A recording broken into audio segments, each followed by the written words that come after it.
नमस्कार मंडळी, आज दुपारच्या जेवणामध्ये काय बनवायचं हा डोक्यामध्ये विचार चालू असताना मला यांनी भरताचे वांगे आणून दिले. तर चला म्हटलं आज भरताचे वांगे आणि बिट्टी करू. आणि त्यासाठी मग मी इथे वरण भाताचा कुकर लावण्याची सुरुवात केली. तर इथे तुरीची डाळ घेतली आहे अर्धा वाटी. डाळ ही स्वच्छ धुवून यामध्ये हळद, तेल आणि पाणी टाकलेलं आहे आणि तांदूळही स्वच्छ धुवून घेतलेले आहे. त्यामध्ये पाणी, तेल आणि मीठ टाकलेलं आहे आणि कुकरला इथे झाकण लावून या कुकरच्या गॅसवरती ठेवून 3 शिट्ट्या काढून घेऊ. कुकरच्या 3 शिट्ट्या होईपर्यंत इथे बिट्टीची तयारी करून घेऊ. बिट्ट्या बनवण्यासाठी इथे 2 कटोरी जाडसर गव्हाचं कणिक घेतलेलं आहे. अर्धा चमचा ओवा, 1 चमचा तेल आणि चवीपुरतं मीठ टाकून याला चोळून घ्यायचं.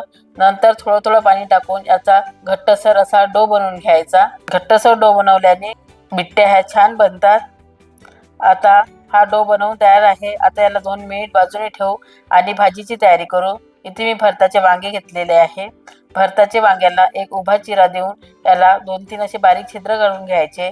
नंतर याला तेलाचा हात लावून घ्यायचा.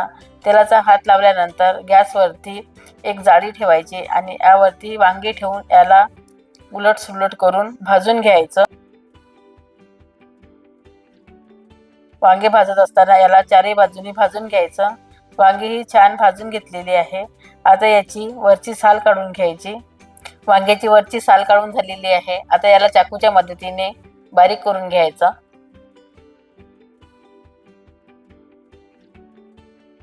वांग्याचं भरीत बनवताना मी ते हिरव्या रंगाचे वांगे घेतलेले आहे. हे वांग्याचं भरीत एकदम टेस्टी लागते. आता आपण भाजीची तयारी करून घेऊ. त्यासाठी कढई गॅसवरती ठेवलेली आहे. त्यामध्ये अर्ध वाटी तेल टाकून एक कांदा टाकलेला आहे. आता याला तेलामध्ये होऊ देऊ. नंतर हिरवं वाटण टाकून घेऊ. हिरव्या वाटणामध्ये हिरवी मिरची, लसूण आणि जिरं घेतलेलं आहे. नंतर यामध्ये हळद टाकू आणि चवीपुरतं मीठ टाकून याला मिक्स करून घेऊ. नंतर इथं भरपूर अशी कांद्याची पात घेतलेली आहे. यामुळे वांग्याच्या भरताला एकदमच टेस्ट येते. आणि टमाटर टाकून याला एकजीव करून घेऊ. नंतर यामध्ये भरताचं वांग टाकून याला मिक्स करून घेऊ आणि याला तेल सुटेपर्यंत होऊ देऊ. तेल सुटलेलं आहे. वांग्याचं भरीत छान शिजलेलं आहे. त्यामध्ये अर्धा वाटी शेंगदाण्याचा कूट टाकू. ते ऑप्शनल आहे, तुम्हाला हवं असल्यास तुम्ही टाकू शकता. नंतर यावरती सांबार टाकू. वांग्याची भरीत हे तयार झालेलं आहे. वरण भाताचा कुकर हा झालेला आहे. आता आपण भाताला वेगळं काढून घेऊ आणि वरणाला फोडणी करू. आता या वरणाला फोडणी करत असताना डाळ ही एकजीव करून घेऊ. एकजीव झाल्यानंतर गॅसवरती गंज ठेवायचा. गंजामध्ये थोडं तेल टाकून यामध्ये थोडं लसूण, हिरवी मिरची, मोहरी आणि जिरं टाकून याला तेलामध्ये होऊ द्यायचं. आता यामध्ये तुरीची डाळ टाकू आणि याला मिक्स करून घेऊ आणि यात अर्धा ग्लास पाणी टाकू आणि चवीपुरतं मीठ टाकून याला मिक्स करून घेऊ. एक उकळी आल्यानंतर यामध्ये वरून सांबार टाकायचा. वरण हे तयार झालेलं आहे. आता आपण बिट्टे बनवायला घेऊ. बिट्टे बनवण्यासाठी कणिक इथे तयार आहे. आता याला थोडं मळून घ्यायचं. पिठाचा एक गोळा घ्यायचा आणि याची एक पुरी लाटून घ्यायची. पुरी लाटत असताना एक पुरी मोठी लाटायची आणि अशा प्रकारे छोट्या छोट्या अशा पुऱ्या लाटून घ्यायच्या.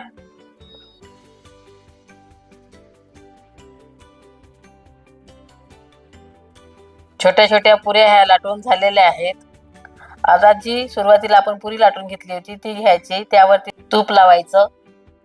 तूप लावल्यानंतर त्याला वरून एक दुसरी पुरी ठेवायची. त्यावरती तूप लावायचं आणि अशा करून सगळ्या पुऱ्या एकावरती एक ठेवून द्यायच्या.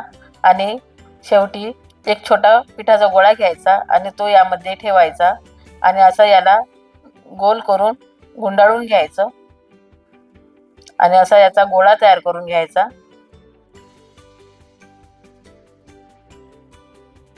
अशा प्रकारे सर्व बिट्ट्या अशा तयार करून घेऊ. आता कुकरमध्ये 1.5 ग्लास पाणी घेतलेलं आहे आणि यामध्ये बिट्ट्याचे दोन्ही गोळे टाकून घेऊ आणि कुकरला झाकण लावून याच्या 4-5 शिट्ट्या काढून घेऊ. कुकरच्या शिट्ट्या ह्या झालेल्या आहेत. आता याला थंड करून घेऊ. कुकर हा थंड झालेला आहे.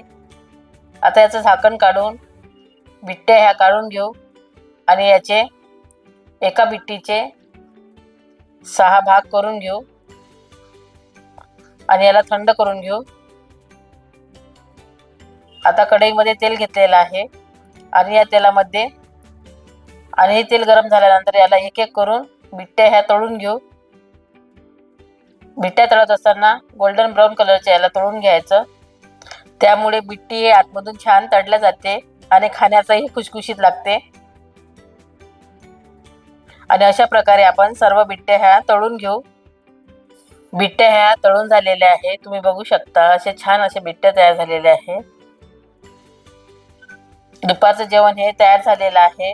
तुम्हाला ते कसं वाटलं ते मला कमेंट करून सांगा. आणि तुम्ही माझ्या चॅनलवर नवीन असाल तर चॅनलला सबस्क्राईब करायला आणि व्हिडिओला लाईक करायला विसरू नका. आणि बेल आयकॉन नक्की दाबा की त्यामुळे तुम्हाला नवीन नवीन रेसिपी बघायला मिळणार. चला तर मग मंडळी, आता आपण नवीन रेसिपीमध्ये भेटू. तर स्वयंपाक हा तयार झालेला आहे. तुम्ही हा स्वयंपाक नक्की करून बघा. एक नंबर बनतो.